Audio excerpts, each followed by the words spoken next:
Hare Rama, Rama Rama, Hare Hare, Hare Krishna, Krishna Krishna, Hare Hare, Hare Rama, Rama Rama, Hare Hare, Hare Krishna, Krishna Krishna, Hare Hare, Hare Rama, Rama Rama, Hare Hare, Hare Krishna, Krishna Krishna, Hare Hare. Suta Uvacha Evam Krishna Sakah Krishno Bhratra Rajnavikam Vikalpitaha Nana Shankaspadam Shuram Nana Shankaspadam Rupam Krishna Vishlesha Karshitaha. Suta Goswami said, Arjuna, the celebrated friend of Lord Krishna, was grief stricken because of his strong feeling of separation from Krishna. Over and above all, Maharaja Yudhishthira's speculative enquiries.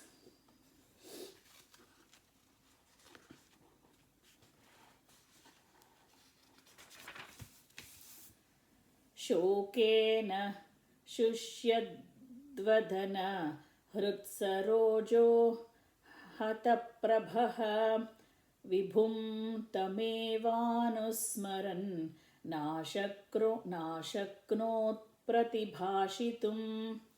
Due to grief, Arjuna's mouth and lotus-like heart had dried up. Therefore, his body lost all luster. Now, remembering the Supreme Lord, he could hardly utter a word in reply. Kritrena samstabhya suchaha Kritrena samstabhya shuchaha Paninamrujya netrayoho Parokshena sumannadda pranayautkanthyakataraha. With great difficulty, he checked the tears of grief that smeared his eyes. He was very distressed because Lord Krishna was out of his sight, and he increasingly felt affection for him.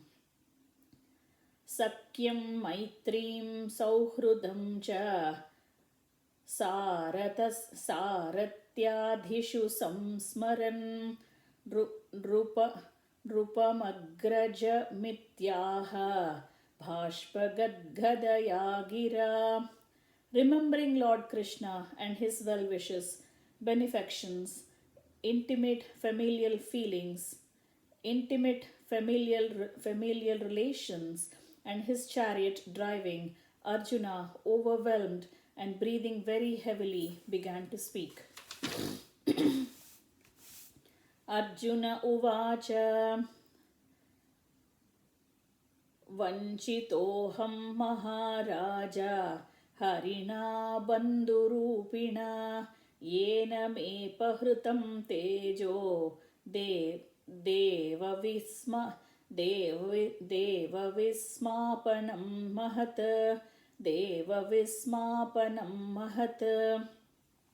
Arjuna said, O king, the Supreme Personality of Godhead, Hari, who treated me exactly like an intimate friend, has left me alone. Thus, my astounding power, which astonished even the demigods, is no longer with me. Yasya kshana viyogena loko hyapriya darshanaha aktena uktena rahito hyesha mrutakah prochyate yata. I have just lost him, whose separation for a moment would render all the universe unfavorable and void, like bodies without life. Yat samshrayad drupadageham rajñam swayamvara mukhe smaradhurmadanam tejo hrutam kalu maya bihatascha मत्स्यः सञ्जीकृतेन धनुषाधिगता च कृष्णः. Only by his merciful strength was I able to vanquish all the lustly princes assembled at the place of King Drupada for the selection of the bridegroom. With my bow and arrow, I could pierce the fish target and thereby gain the hand of Draupadi. Yat sannidhavah मुकाण्डवमग्रयेदा मिन्द्रं च येदा मिन्द्रं च येदाम् इन्द्रं च सामरगणं तरसा विचिन्त्य लब्धा सभा मयकृताद्भुत शिल्पमाया दिग्भ्यो हरन्नृपतयो बलिमद्वरेते.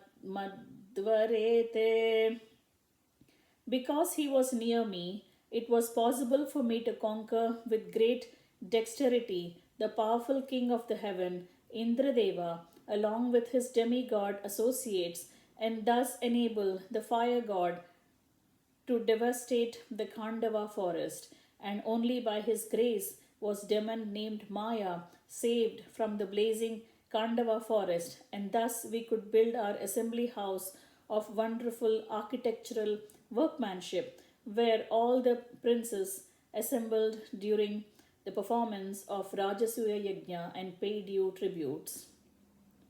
Yat tejasa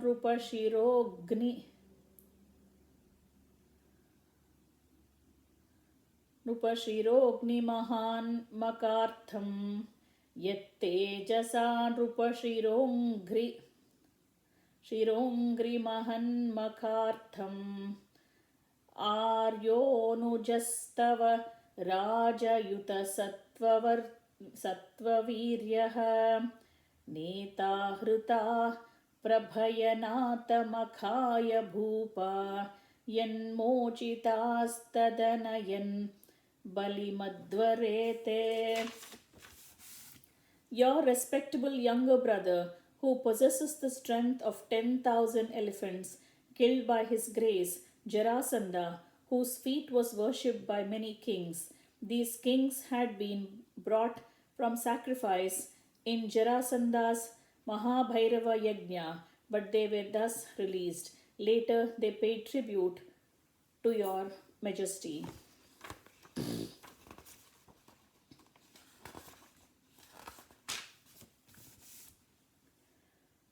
पत्न्यास्तवाधिमखक्लुप्तमहाभिषेकर श्लाघिष्टचारु कबरं कितवैः सभायाम् स्पृष्टं विकीर्य पदयोः पतिताक्षुमुख्या यस्तत्स्त्रियो कृतः तेष विमुक्तवेषाः. It was he only who loosened the hair of all the wives of the miscreants, who dared open the cluster of your queen's hair, which had been nicely dressed and sanctified for the great Rajasuya sacrificial ceremony. At that time she fell down at the feet of Lord Krishna with tears in her eyes.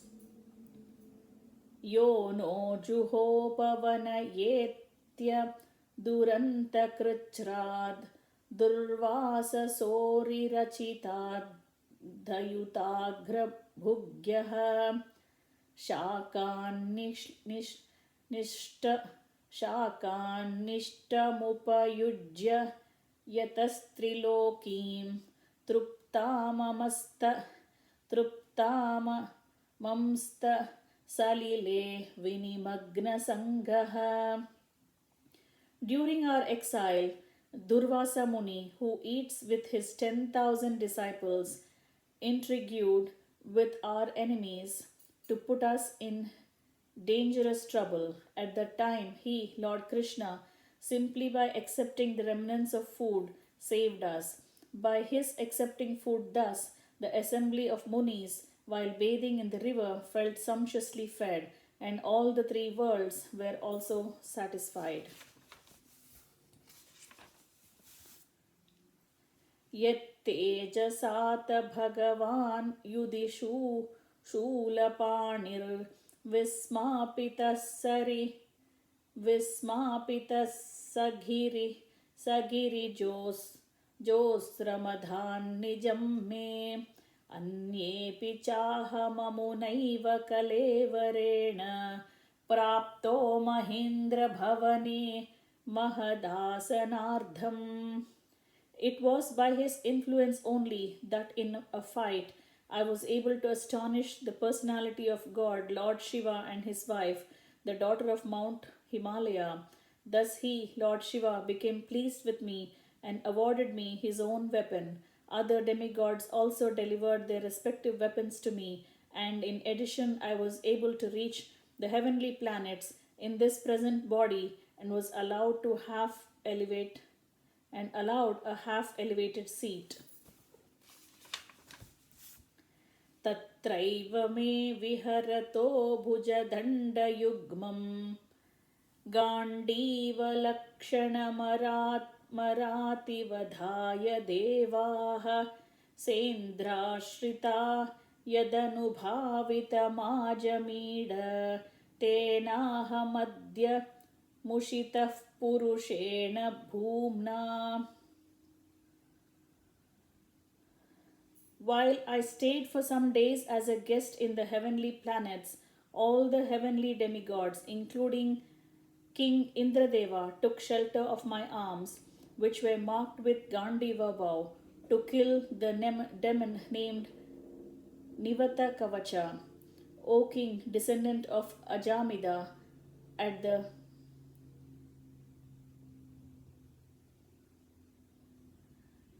present moment, I am bereft of the Supreme Personality of Godhead, by whose influence I was so powerful. Yad Bandhava Kurubalabdi Manantapara Me Koratena Tatare Hamatirya Sattvam Pratyahrutam Bahudhanam Chamaya Paresham Tejaspadam Manimayam Chahrutam Shirobhyaha. The military strength of the Kauravas was like an ocean in which there dwelt many invincible existences, and thus it was insurmountable. But because of his friendship, I, seated on the chariot, was able to cross over it, and only by his grace was I able to regain the cows and also collect by force many helmets of the kings, which were bedecked with jewels that were sources of all brilliance. Yo Bhishma Karna Guru Shalya Chamushva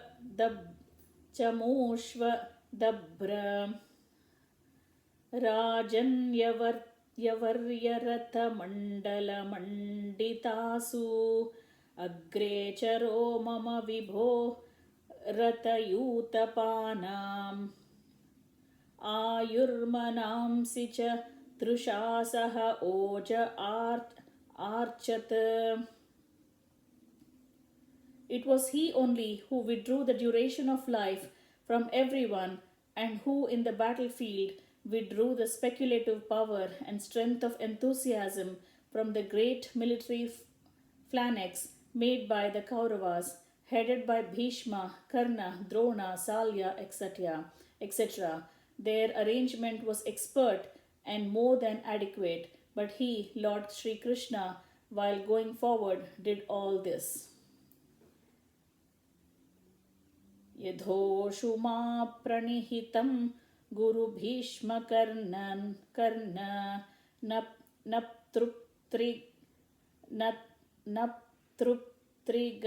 Shalya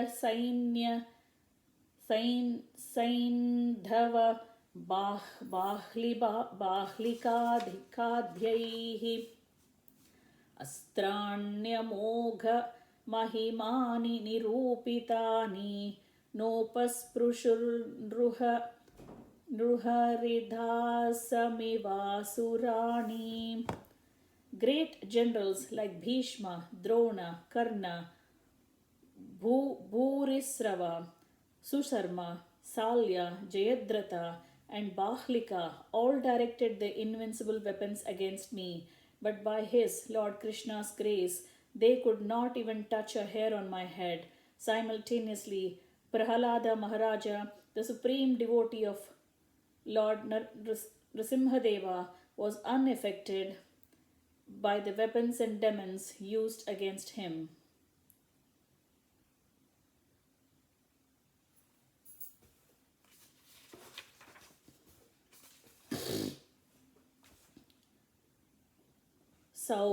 सौत्येवृतः कुमतिनात्मद ईश्वरो मे यत्पादपद्ममभवाय भजन्ति भव्याः मां क्षान्तवाहमरयोरतिनो भुविष्टं न प्राहरन् यदनुभाव निरस्तचित्ताः. It was by his mercy only that my enemies neglected to kill me when I descended from my chariot to get water for my thirsty horses, and it was due to my lack of esteem for my Lord that I dared engage him as my chariot driver, for he is worshipped and offered services by the best men to attain salvation.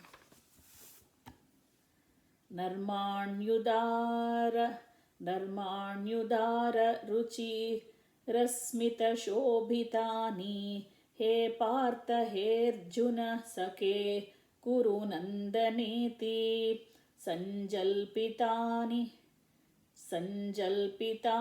naradeva hrudisprushani smartur lushtanti hrudayam mama madhavasya. O king, his jokings and frank talks were pleasing and beautifully decorated with smiles. His addresses unto me as O son of Partha, O friend, O son of Kuru dynasty, and all such heartiness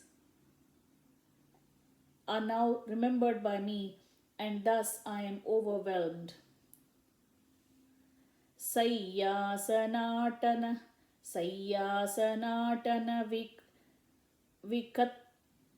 vikattana bhojanadhiv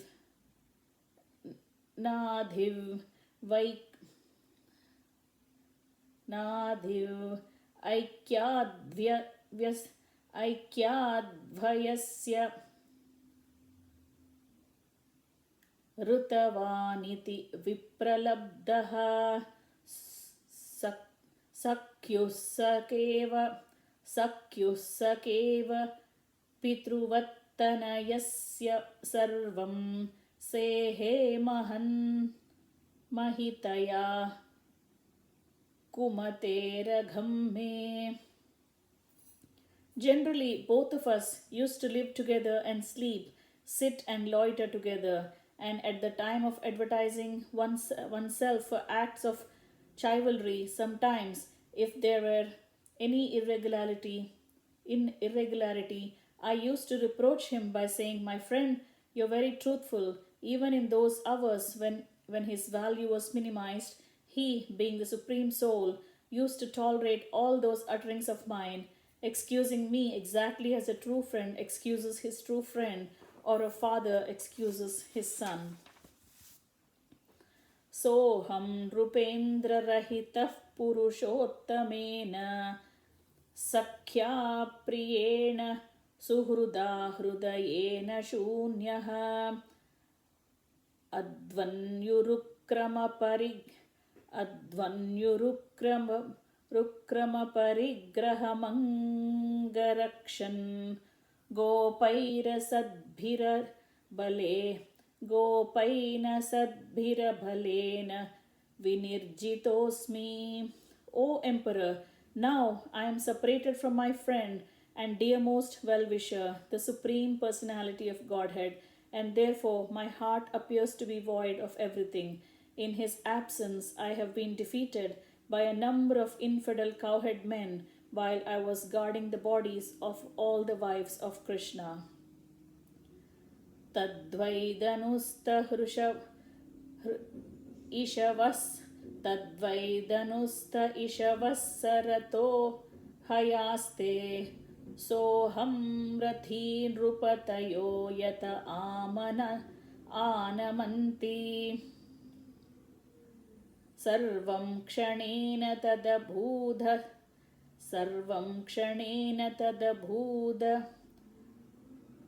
मसीशरिक्तं भस्मन्हुतं कुहुकराद्धमिवोक्तमुष्याम्. I have the very same Gandiva now, the same arrows, the same chariot drawn by the same horses, and I use them as the same Arjuna to whom all the kings offered due respects. But in the absence of Lord Sri Krishna, all of them at the moment's notice have become null and void. It is exactly like offering clarified butter on ashes, accumulating money with a magic wand, or sowing seeds on a barren land.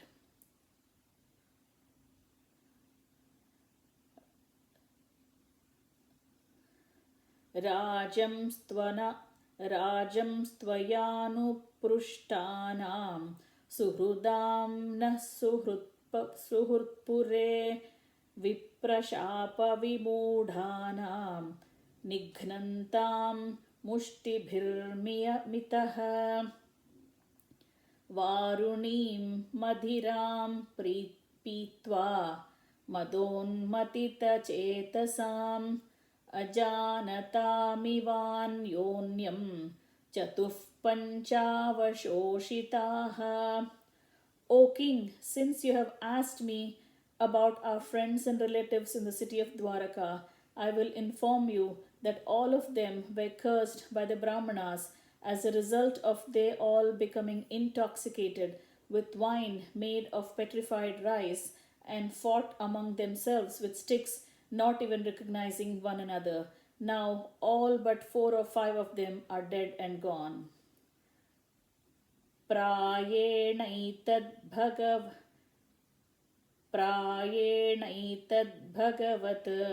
Ishwarasya vicheshtitam mito nighnanti bhutani bhavayanti chayanmitaha.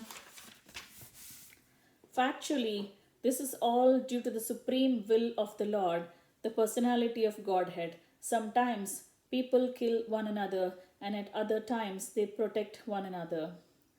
Jalaukasam jale yadvan mahanto danyaniyasah durbalan balino rajan mahanto balino mitah evam balishtair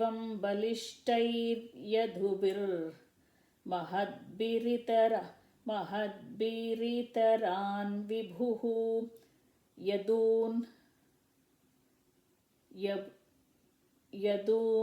yadubiranyonyam bhubharan sanjaharaha.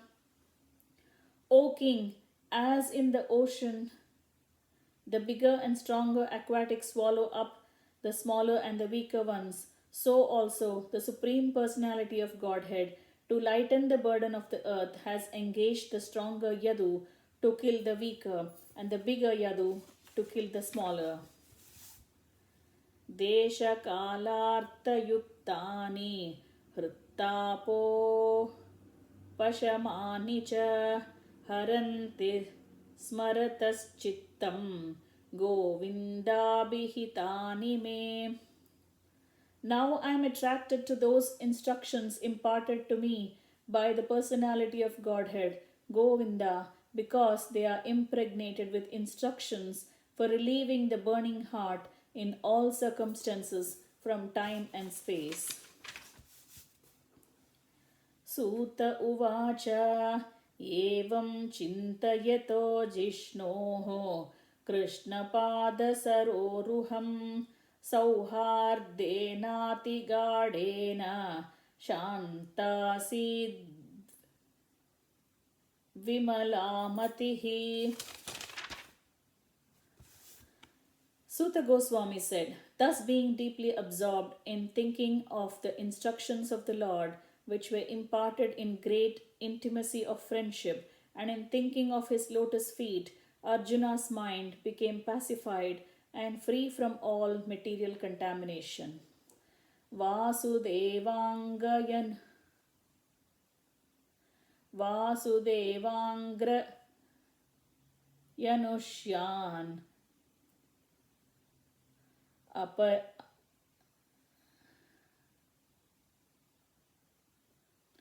Vasudevangriyanushyan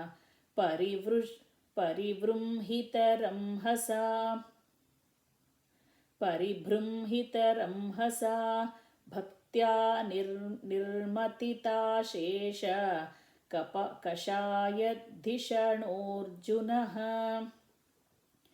Arjuna's constant remembrance of the Lord's feet Arjuna's constant remembrance of the lotus feet of Lord Sri Krishna rapidly increased his devotion, and as a result, all the trash in his mind, in his thoughts, subsided. Vasudevangri Anudhyana Paribhrumhitaram hasa bhaktya nirmatita shesha kashaya dhishanurjunaha. Geetam bhagavata jnanam yattat sanghamamurdhani kalakarmatamoruddham punaradhyagamat prabhuhu. Because of the Lord's pastimes and activities, and because of his absence, it appeared that Arjuna forgot the instructions left by the personality of Godhead, but factually this was not the case, and again he became lord of his senses.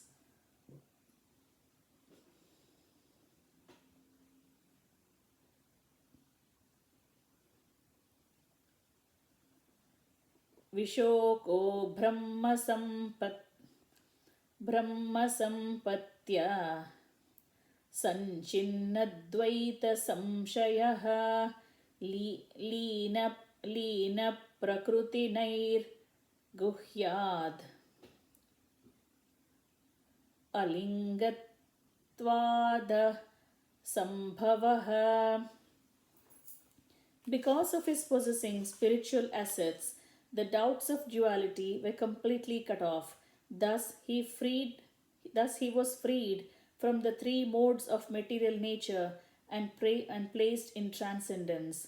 There was no longer any chance of his becoming entangled in birth and death. He was freed from material form.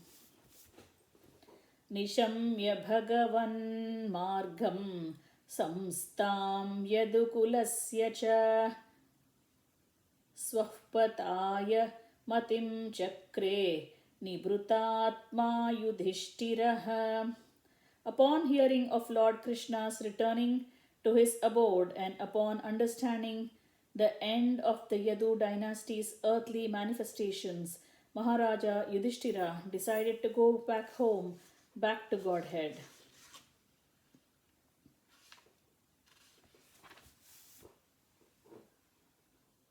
Prutapyanushrutya dhananjayoditam nasham yadunam bhagavadgatim chatam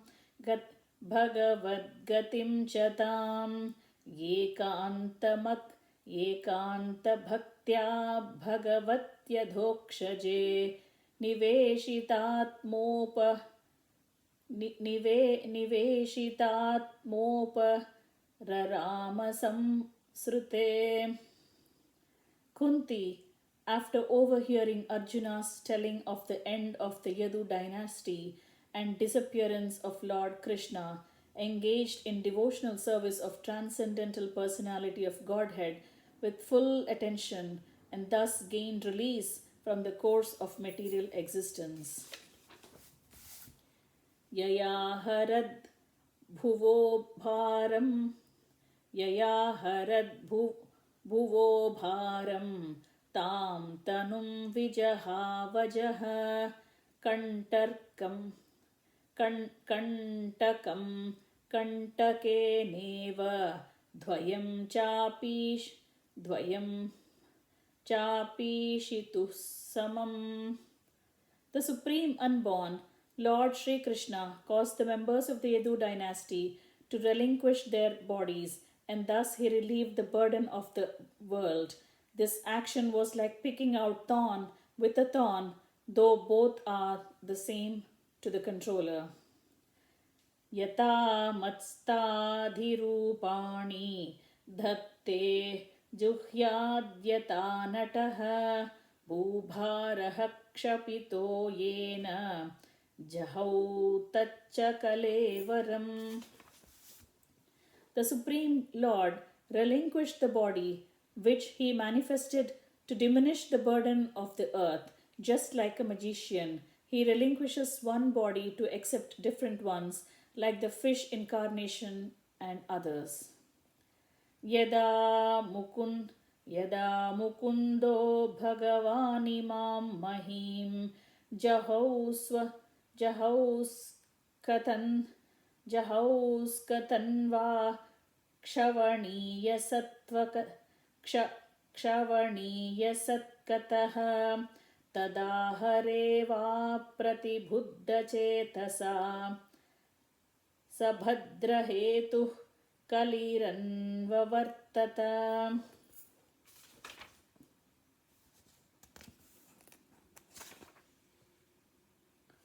Yada mukundo bhagavani mam mahim jahau swatanva kshavaniya satkataha tadahare va pratibhuddha chetasa sabhadrahetu kaliranvavartata. When the personality of Godhead, Lord Krishna, left this earthly planet in his self-same form, from that very day, Kali, who had already partially appeared, became fully manifest to create inauspicious conditions for those who are endowed with a poor fund of knowledge. Yudhishthirastat-parisarpanam buddhaha pure cha rashtre cha gruhe tatatmani vibhavya lobhanruta jihma simsana vibhavya lobhanruta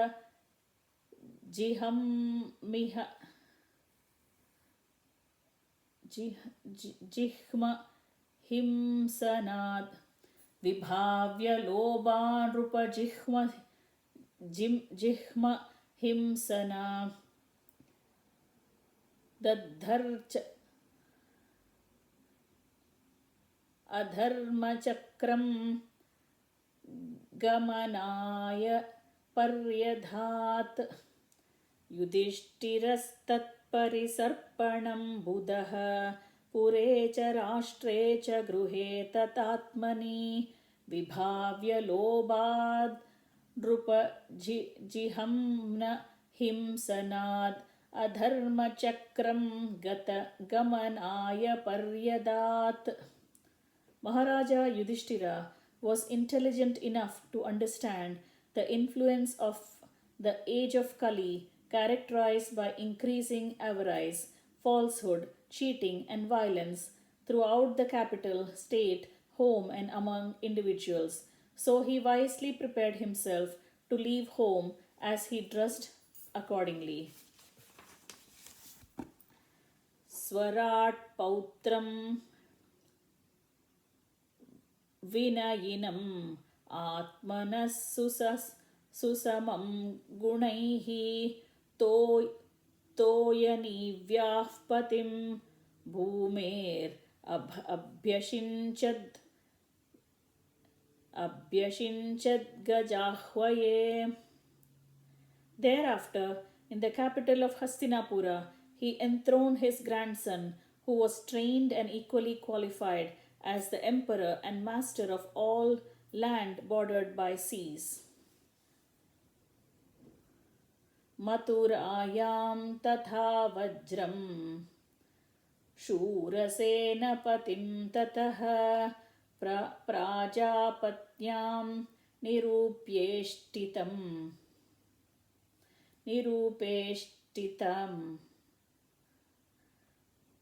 अग्नीन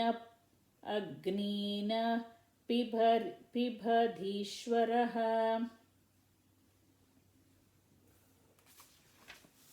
Then he posted Vajra, the son of Aniruddha, grandson of Lord Krishna, at Mathura as the king of Surasena.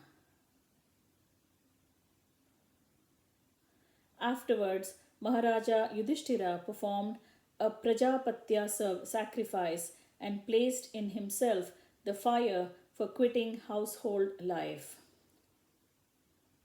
Visrujya tatra tat sarvam दुकूलवलयादिकं निर्ममो निरहङ्कारः सञ्चिन्नाशेषबन्धनः.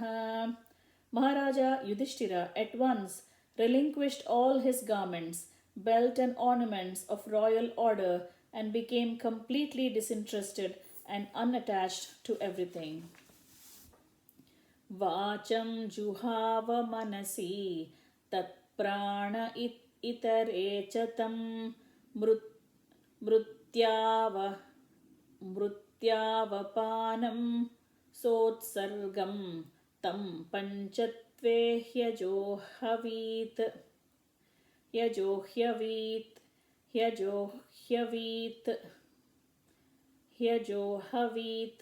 not here, it's only ha. Then he amalgamated all the sense organs into mind, then the mind into life, life into breathing, his total existence into embodiment of the five elements, and his body into death. Then, as pure self, he became free from the material conception of life. Tritve hutva cha panchatvam tacchaikatve juhon munihi sarvamatmanya juhavid brahmanyatmanamavyaye. Thus annihilating the gross body of five elements into three qualitative modes of material nature, he merged them into one nescience and then absorbed that nescience in the self, Brahman, which is inexhaustible in all circumstances. Chiravasa niraharo bhadvanga muktamurdajaha vadvang muktamuhu Chiravasa viraharo bhaddavang mukta murdajaha darshayannatmano rupam jadonmatta pishachavat anavekshmano niragad ashruvan bhadiro yatha. After that, Maharaja Yudhishthira dressed himself in torn clothing, gave up eating all solid foods, voluntarily became dumb, and let his hair hang loose. All this combined to make him look like an urchin or a madman with no occupation. He did not depend on his brothers for anything, and just like a deaf man, he heard nothing. Udichim praviveshasham gatapurvam mahatmabhihi hrudi brahma param dhyayan navarteta yato gataha. He then started towards north, treading the path accepted by his forefathers and great men, to devote himself completely to the thought of the Supreme Personality of Godhead, and he lived that way and he lived in that way wherever he went. Sarve tamanu nirjagmur bhratarah kruta nishchayaha kalinadharmamitrena drushtva spruštva prajabhuvi. The younger brothers of Maharaja Yudhishthira observed that the age of Kali has already arrived throughout the world and that the citizens of the kingdom were already affected by irreligious practice. Therefore, they decided to follow in the footsteps of their elder brother. Te sadhu kruta sarvartha myatvātyantikamaatmanaha manasadharayamasur vaikuntacharanambhujam. They all had performed all the principles of religion and as a result rightly decided that the lotus feet of Lord Sri Krishna are the supreme goal of all. Therefore, they meditated upon his feet without interruption. Yadhya tadhyanayodriktaya bhaktya vishuddha dhishanah pare tasmin narayana pade ekan tamatayo gatim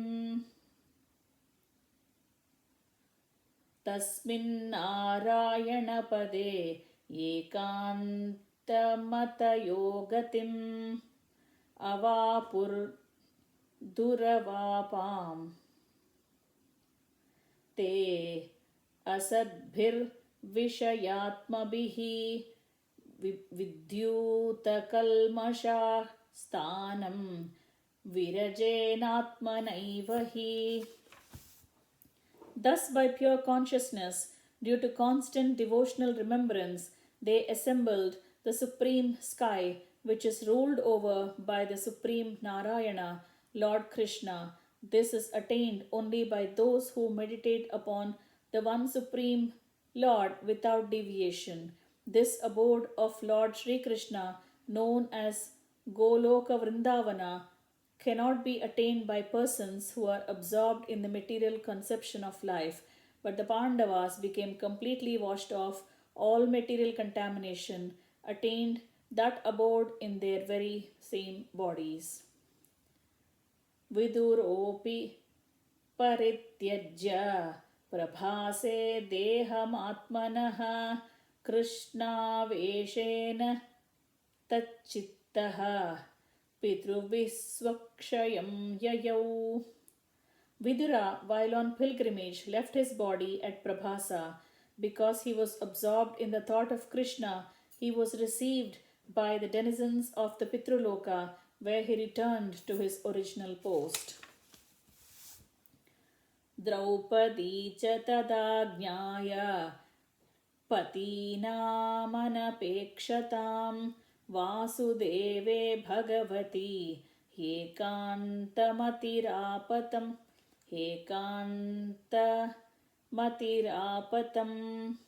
Draupadi also saw that her husbands, without caring for her, were leaving home. She knew well that Lord Vasudeva, Krishna, the personality of Godhead. She knew well about Lord Vasudeva, Krishna, the personality of Godhead. Both she and Subhadra became absorbed in thoughts of Krishna and attained the same results as their husbands.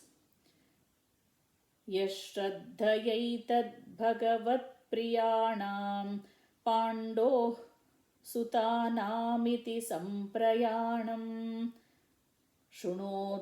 shrunotyalam swastyayanam pavitram labdvaharau bhakti mupaiti siddhim.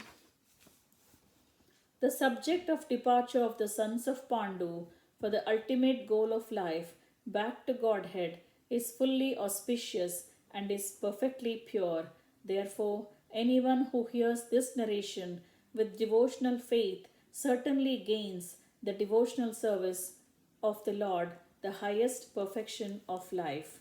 Thus ends the chapter. The Pandavas retire timely. Hare Rama, Rama Rama, Hare Hare. Hare Krishna, Krishna Krishna, Hare Hare. Hare Rama, Rama Rama, Hare Hare. Hare Krishna, Krishna Krishna, Hare Hare. Hare Rama, Rama Rama, Hare Hare. Hare Krishna, Krishna Krishna, Hare Hare.